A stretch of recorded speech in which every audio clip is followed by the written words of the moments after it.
अस्सलाम वालेकुम नाज़रीन, मेरा नाम है रुखमा इरफान मलिक। आज के इस व्लॉग में आपको खुशामदीद कहना चाहूंगी। नाज़रीन, ईरान इजराइल जंग, ईरान के मिसाइलों ने इजराइल की चीखें निकाल कर रख दी हैं। हीफा हो, तलबीब हो या फिर बिन गुरैन एयरपोर्ट हो, ये सब कुछ इस वक्त इजराइल में राख का मंजर पेश कर रहा है। और इसी दौरान एक ईरानी जौहरी साइंसदान तेहरान के दिल में ड्रोन से कत्ल कर दिया गया है। जंग की आग भड़क उठी है, लेकिन हैरानकुन तौर पर पाकिस्तान आलमी स्टेज पर एक अमन सफीर बनकर उभर रहा है। जी हां, सदर डोनाल्ड ट्रंप के लिए नोबेल इनाम की सिफारिश की गई है पाकिस्तान की जानिब से। यह सिफारिश आखिर क्यों की गई है?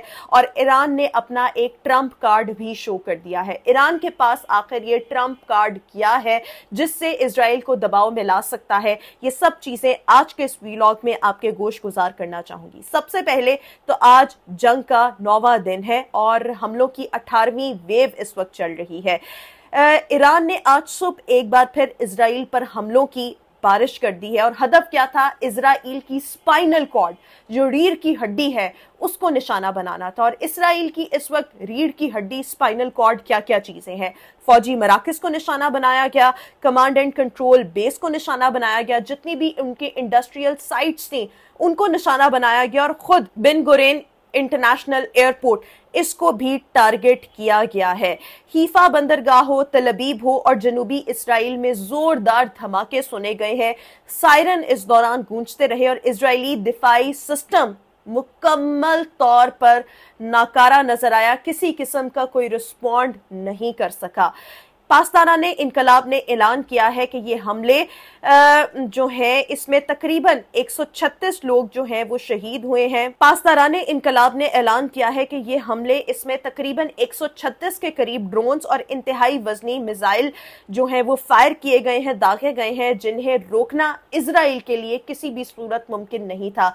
ईरान मुसलसल ये दावा भी कर रहा है कि अभी तक जितनी भी जंग हुई है ईरान ने पूरी मौसर जवाबी कार्रवाई की है, लेकिन ईरान ने असल ताकत अभी तक अपनी नहीं दिखाई और वो एक फुल फ्लेज जंग लड़ सकता है अपनी असली ताकत के साथ। नतीजा क्या हुआ? इजराइल का नुकसान अगर हम देखें, 27 लोग इस वक्त जख्मी हैं, 3 की हालत नाजुक है। वजारत दाखिला के हेडक्वार्टर के पास भी इजराइल में मिसाइल गिरा है। तलबीब में जोरदार धमाके जो हैं वो सुने गए हैं। रिहायशी इमारतों में आग भड़क उठी है और इस दौरान एक ऐसी वीडियो भी सोशल मीडिया पर वायरल हो रही है जिसमें इजराइल जो है वो मुसलमानों से, गजा के मुसलमानों से माफी मांग रहे हैं कि हमारी जो हुकूमत इस वक्त बैठी हुई है इजराइल की, हमारा उनसे कोई लेना देना नहीं, हमने बहुत जुल्म किया इजराइल ने मुसलमानों पर, गजा के मुसलमानों पर, फलस्तीन के मुसलमानों पर, तो मुआफ जो है वो कर दिया जाए। दूसरी जानिब आते हैं एक वो वाकया जिसने सबको चौंका कर रख दिया है। ईरान जौहरी साइंसदान को तेहरान के दिल में कत्ल कर दिया गया है और ड्रोन ने इस वक्त निशाना बनाया इस साइंसदान को जब इसे एक अपार्टमेंट से दूसरे अपार्टमेंट मुंतकिल कर दिया जा रहा था। इस साइंसदान के बारे में यह कहा जा रहा है कि ये वेपन्स का ईरान के अंदर माहिर था और इजराइल ने इससे कत्ल करके इसकी जिम्मेदारी भी कबूल की है। अब तक इजराइल 14 साइंसदानों को ईरान के अंदर कत्ल कर चुका है, शहीद कर चुका है, जबकि 30 ईरानी कमांडर्स को कत्ल करने का दावा भी किया जा चुका है, शहीद करने का दावा भी किया जा चुका है।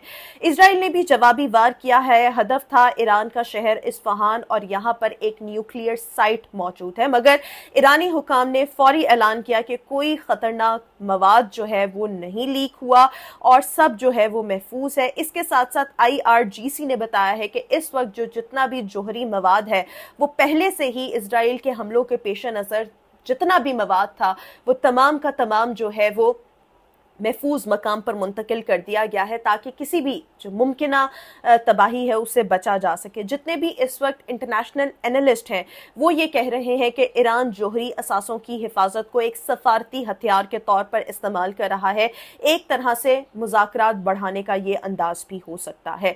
और ईरान का जो ट्रंप कार्ड जिसका मैंने वीडियो के आगाज में जिक्र किया था, ईरान ने कहा है कि वो आबे हरमज, स्ट्रेट ऑफ हरमज जो है, इसको जो है वो बंद कर सकता है। एक्चुअली ये समंदर के अंदर एक ऐसी गुजरगाह है जिससे पूरी दुनिया का 20% जो तेल है वो पूरी दुनिया को ट्रांसफर होता है। सऊदी अरब से, UAE से, जितने भी अरब मुमालिक हैं वो सब जो है इस गुजरगाह से यूरोप, अमेरिका, बरतानिया जो है वो तेल मुंतकिल करते हैं और ये एक बहुत इंपॉर्टेंट गुजरगाह है और ईरान इसको ट्रम्प कार्ड के तौर पर जो है वो देख रहा है कि यहाँ पर जो है वो बारूदी सुरंगें बिछा दी जाएंगी। अब आप सोच रहे होंगे कि समंदर के अंदर बारूदी सुरंगें कैसे बिछाई जाती हैं, तो जी हाँ, समुद्र के अंदर एक फ्लोटिंग डिवाइसेस जो हैं वो बिछा दी जाती हैं और जब भी जहाज ऊपर से गुजरते हैं जहाज जो है वो तबाह हो जाते हैं इन फ्लोटिंग डिवाइसेस से टकराकर। तो ईरान ने ये धमकी दी है कि अगर ये हमले इनको बंद ना किया गया तो वो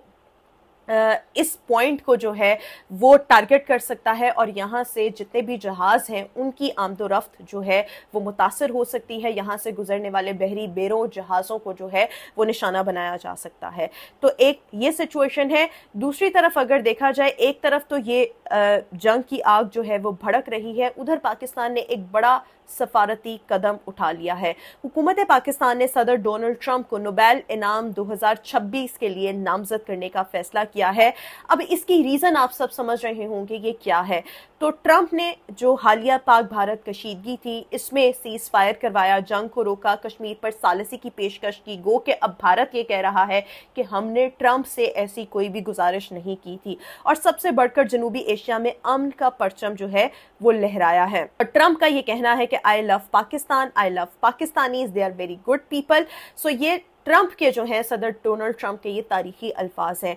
और इस वक्त पाकिस्तान की अगर सिचुएशन देखी जाए तो एक तरफ चीन है, दूसरी तरफ अमेरिका है। दोनों एटमी कुव्वतें हैं और दोनों एक दूसरे के मुखालिफ हैं, लेकिन पाकिस्तान ने इन दोनों से बनाकर रखी है। हालिया जो हमारे फील्ड मार्शल आसिम मुनीर साहब मिले हैं डोनाल्ड ट्रंप से, तो ये कहा जा रहा था कि no lunch is free of cost और उन्होंने ये अमेरिका को श्योरिटी दी है कि हम अपने फौजी अड्डे आपको देंगे। तो जनाब ऐसा कुछ भी नहीं है, ये सब जो है वो भारतीय प्रोपेगेंडा, मोदी प्रोपेगेंडा जो है वो इस वक्त टो किया जा रहा है। दूसरी जानिब वज़ीर आज़म शहबाज शरीफ ने अमरीकी वज़ीर ख़ारजा मार्को रूबियो से टेलीफोनिक राब्ता भी किया है और उन्होंने कहा है कि पाकिस्तान हर अमन कोशिश में शामिल होने को तैयार है और इस वक्त मिडल ईस्ट में भी अपना किरदार अदा कर रहा है, आइंदा भी करेगा अगर ज़रूरत पड़ी।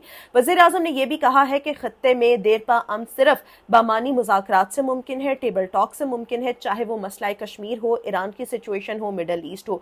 इस वक्त जब ईरान और इसराइल एक बड़ी जंग के दहाने पर है, पाकिस्तान अमन का सफीर बनकर उभर रहा है। नाज़रीन, ये कोई छोटी बात नहीं, ये एक बहुत बड़ी बात है। दहशतगर्दी के खिलाफ भी पाकिस्तान का सख्त मौक़िफ़ है, ख्वाह वो टीटीपी हो या BLA हो। और इस वक्त जो मोसाद का जो ऑपरेशन जो है ईरान में मोसाद के खिलाफ ऑपरेशन किया जा रहा है, इसमें ऑटोमेटिकली BLA के कारिंदों का सफाया होता चला जा रहा है जो बलूचिस्तान के अंदर दहशतगर्दी करते थे, और दीगर तंजीमों के खिलाफ भी एक बड़ा एक्शन जो है लिया जा रहा है।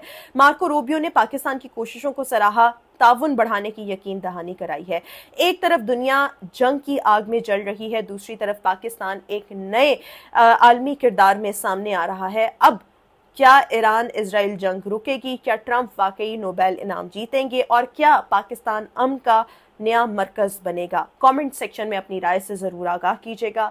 लम्हा ब लम्हा आपको इस डेवलपिंग सूरत हाल से आगाह करते रहेंगे। आज के इस व्लॉग से इतना, इंशाल्लाह आपसे फिर मुलाकात करेंगे। अल्लाह हाफिज।